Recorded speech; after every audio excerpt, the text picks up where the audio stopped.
wow, what if I hadn't sent that one DM?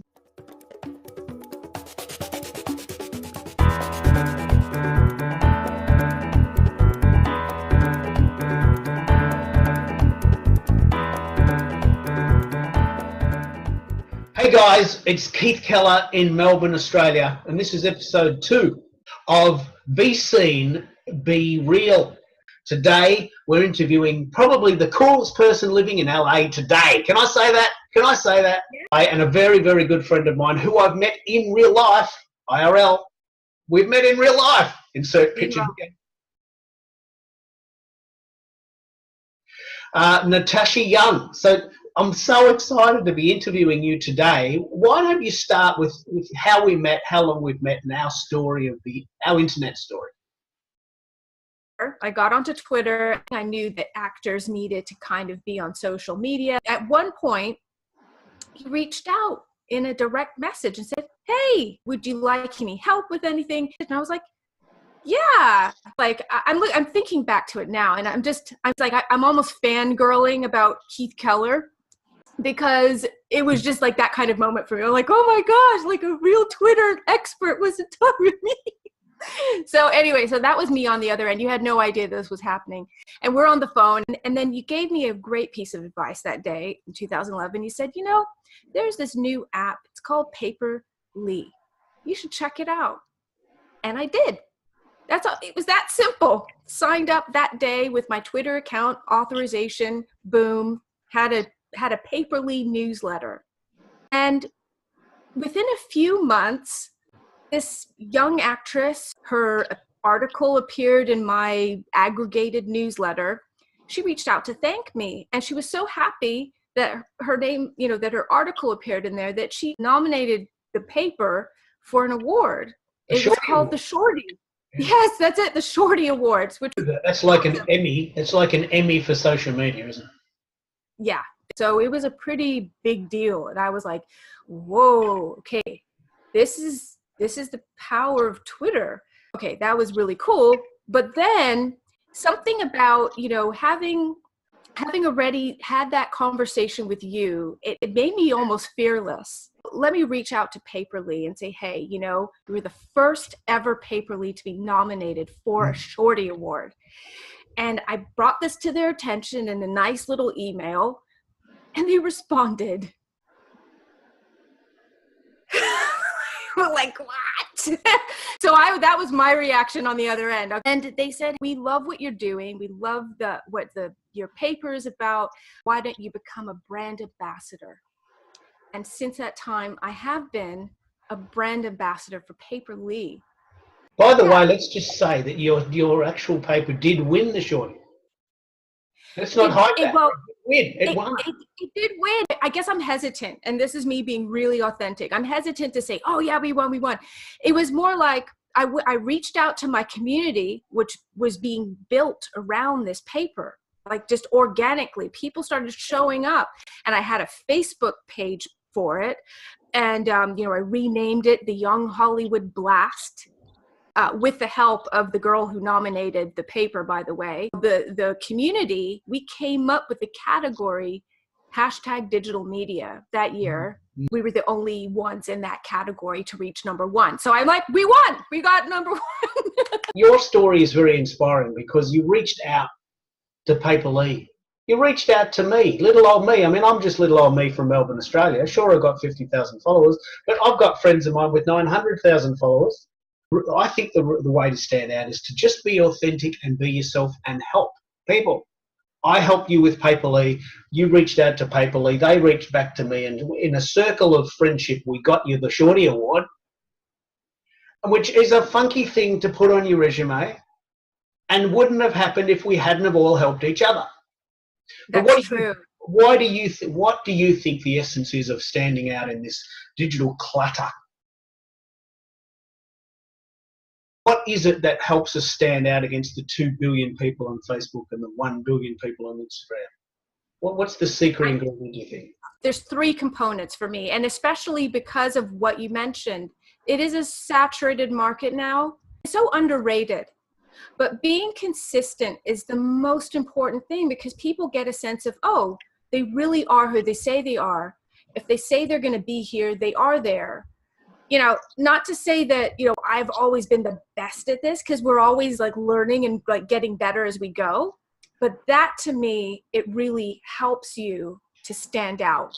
The next one is having a clear message. So you don't talk about one subject one day and then completely, you know, maybe say the opposite thing the next day. So I'm in the process of really getting more clear on what my message is as well.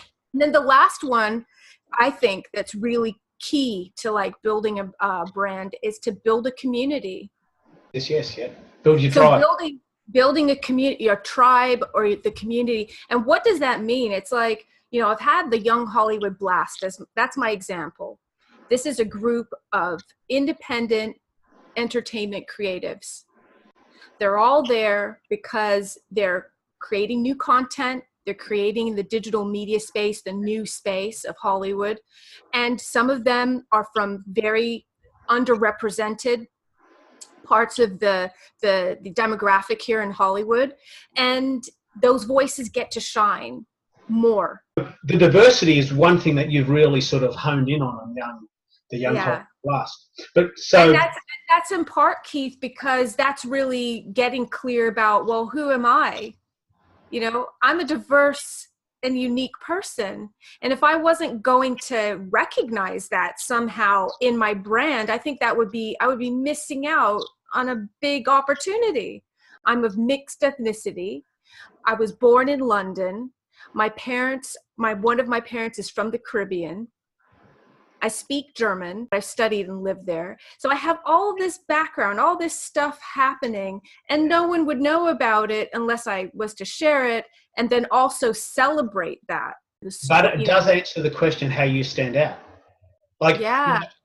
in my town, I'm just an Aussie guy with a house in the suburbs who speaks the same. But okay, so that's great. But my crowd, my tribe is not in Melbourne.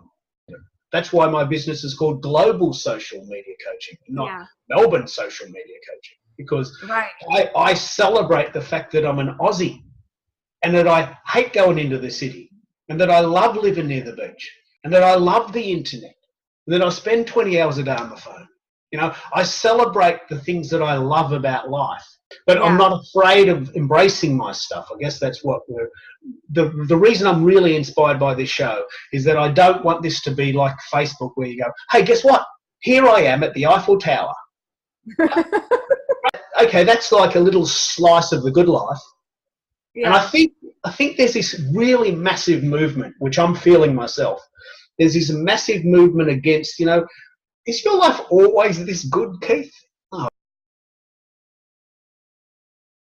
What I'm really interested in is in a world where there's so many, homogenous examples of supermodels at these exotic locations in these exotic dresses, you know, having these exotic selfies. You're thinking this is like an impossible dream for the average person to live up to. It's like Bollywood. You know, do you ever watch Bollywood movies?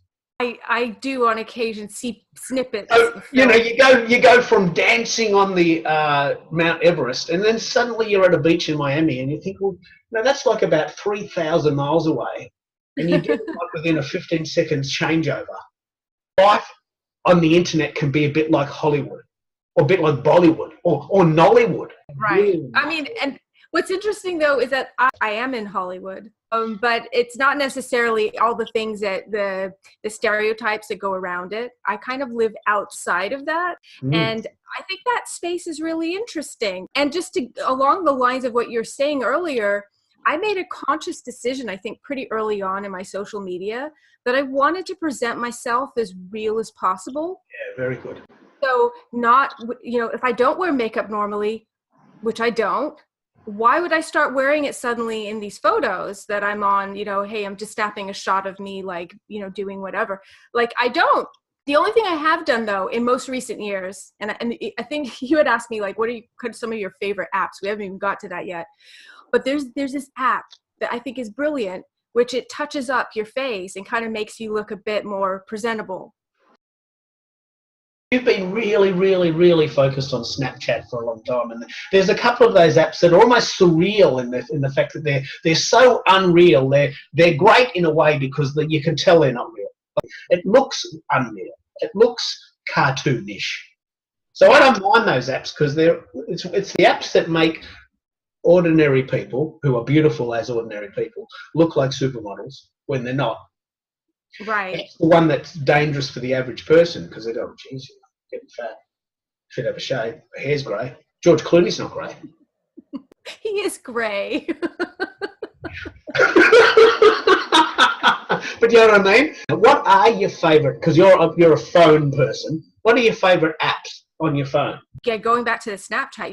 Snapchat is for having fun and just kind of letting loose and being a bit zany and goofy. And just discovering all those AR features was super fun. And I'm a bit zany. I do stand-up comedy. I'm a comedic actress as well. And so, like, I love being able to explore that side of my personality through Snapchat. It was so fun because then I could actually start to play around. I actually started making these improvisational characters I'd never thought of making before. I was like, ooh, well, this one wears glasses, so what does their voice sound like? And I, started doing the voice, and then I recorded them. Then I decided to post them onto Instagram. People started responding to these, strange AR videos I was making. Again, it comes back to being authentic. You're not fabricating that. You're having fun. I'm having so much fun. Like, I'm having way too much fun. It actually, I think it scares some of the people who know me outside of this Snapchat, sort of, strange world. But yeah, so that's one of my favorite apps. And there's, this feature called Bitmoji. It makes a little avatar caricature of you. You can design it yourself. You can make it wear different clothes, do different hairstyles. So you can make it look like anything you want, really. But I try to make mine look as close to me in real life with a few extra, whatever, like green hair one day and maybe purple hair the next. I mean, who cares? It's just a little avatar. I'm just having a little fun. I even made a Bitmoji, movie of her doing all these different activities, and people are like, wow, this is fun. They're phone-based app. Do you spend a lot of time on a PC or I have PC, and no, I do not spend as much time on my PC anymore. I am definitely a phone-based person. Because you're out a lot? Is that because I'm out and about? I think what you're saying there is very, very on topic in the sense that we are very mobile. What I mean by that is that we're very movable. We have to make do in the subway. We have to make do while we're waiting for the bus. We have to make do when we're in our lunch break, sneaking out to do things. I don't, because I've chosen a lifestyle where I actually predominantly spend a lot of time on my laptop and PC because that's the lifestyle I want. Look, you're stuck in traffic a lot of times, I would imagine. Also, in graduate student constantly on the move, and you have to do projects, and a lot of times you're on the phone just using all the different apps to get it done. If you were, and you don't have to, but if you were to use some of this material, how would you turn it into little digestible chunks of video that we can share? Have you got any tips that other people can use video apps for? It's called Viva Video. I love that one. Okay.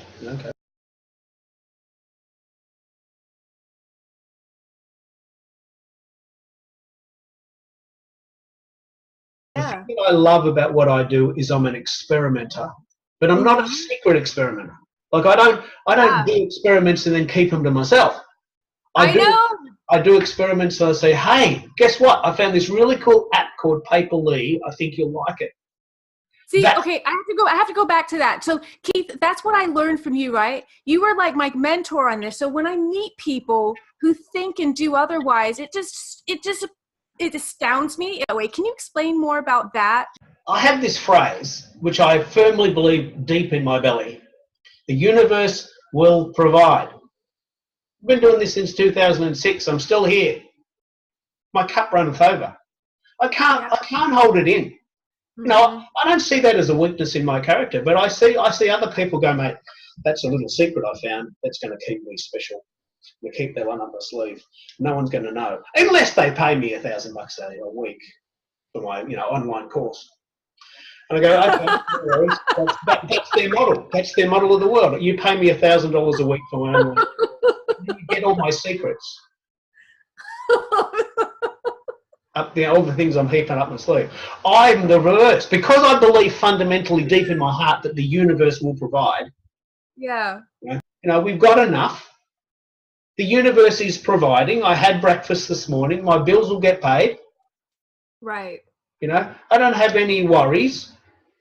So I don't have to have $1 zillion in the bank to prove my worth to the world. I have enough. You know, so let's share. Let's just share everything. I love it. Share, share, share. That's like been my mantra, like for however long since I've met you, like that 2011 meeting. Share, share, share, share, share. Yeah, because even if you're completely selfish, the thing is that it will come back to you. But I do have a little bit of a Bollywood approach to things. I only show people the good stuff. I think most people do. I think most people do on social media. You know, I was thinking about that recently. You know, I've been tinkering for so long online, you know, trying to figure out how do I present myself more authentically.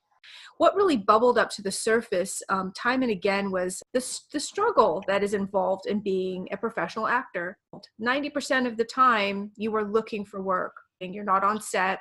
You are in the process of getting new headshots, going to an audition, getting a new agent, going to an acting class.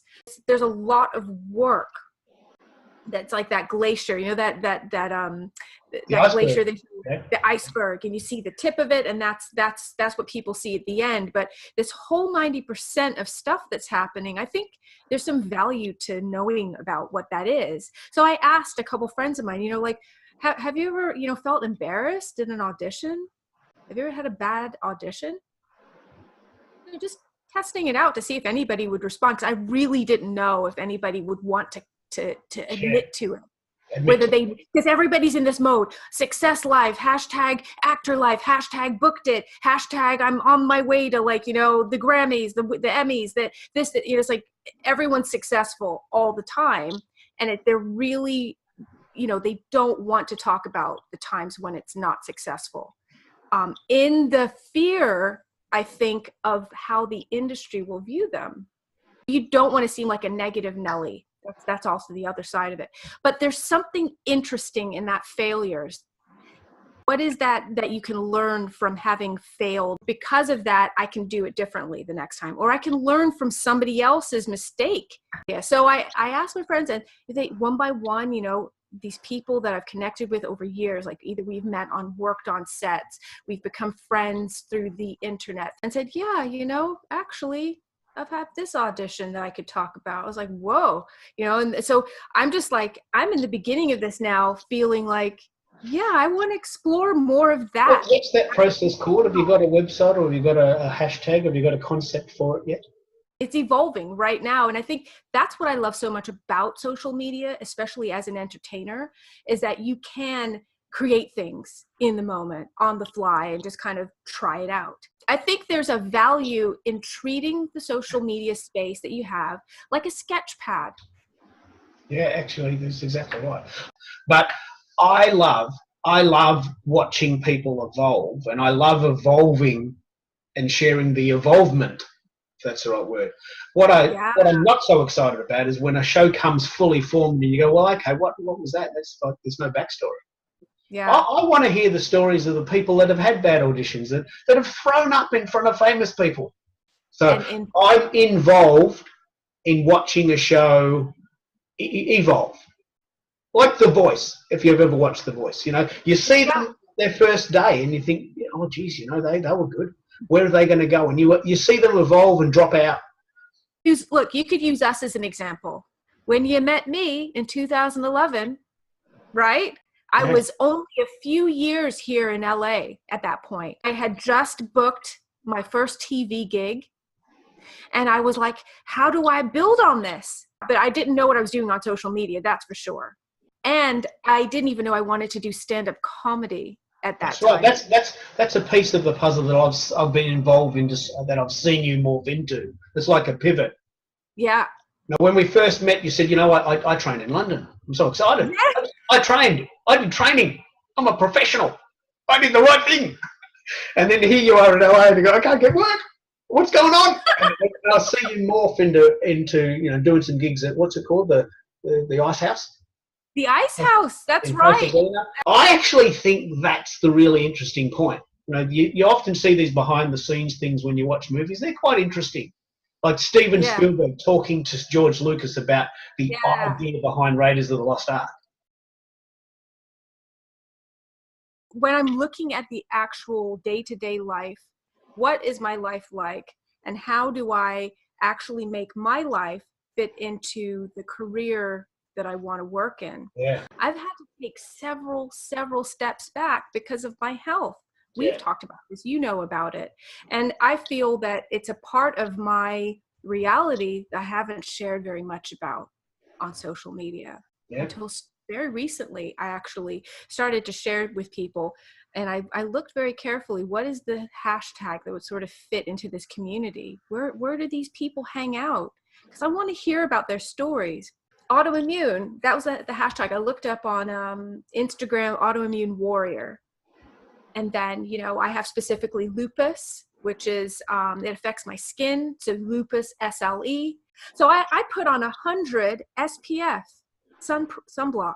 And, you know, part of me felt like, well, I don't have that serious of a condition. So what right do I have really to talk about it or share with anyone about my truth? This is my truth. This is real for me. I have fatigue. I feel ill. I have all these different things, all these different symptoms, but I have to cover that all up, put on a veneer and say, hey, you know, everything's perfect. Hashtag actor life, hashtag success. You know, actually, no, hashtag I feel awful, you know, today. And I just want to lay in bed. I have a migraine and I don't want to, you know, you don't want to moan. So the thing is, I was like, you know what, there has to be a different way that I can approach this, be real, be myself, and let people know, hey, everything isn't always great for me every single day. But when I can, I make the most of those hours. I think the types of people that have what you have or similar things would get inspiration from that. So, you know, just to moan all the time about a chronological list of ailments, that wouldn't be really very useful. But if you said, you know, in spite of the fact that I have to put on sunblock, I'm going out. And I went to the beach, and guess what? I got an ice cream. And I know that's probably average for everyone else, but I had to put on 100 sunblock to get onto the. And I had an ice cream. I had a really lovely chocolate ice cream, and I sat with my friend, and I had a coffee. We went rollerblading, and I just wanted to share that, so that the average people that don't have what you have won't care about that. But the people that are thinking, you know what, I can't go out either. I think I might go out.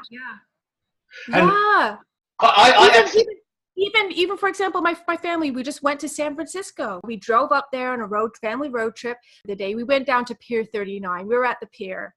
It was a beautiful sunny day. For once in San Francisco, the fog had cleared. We could see the Golden Gate Bridge. There were seagulls flying. We could see Alcatraz Island right in front of us. But I had on 100 SPF sunblock in order to be out in the middle of the day looking at that. And that I'm going to remember that moment for a long, long time, because I don't get to see these things during the day. Now you've given me an idea. I will share about the fact, you know, that's the reality. That's really what being real's about. Yeah, it is. It is. It's making the shift. More importantly than I think the fact that you have these things makes you you.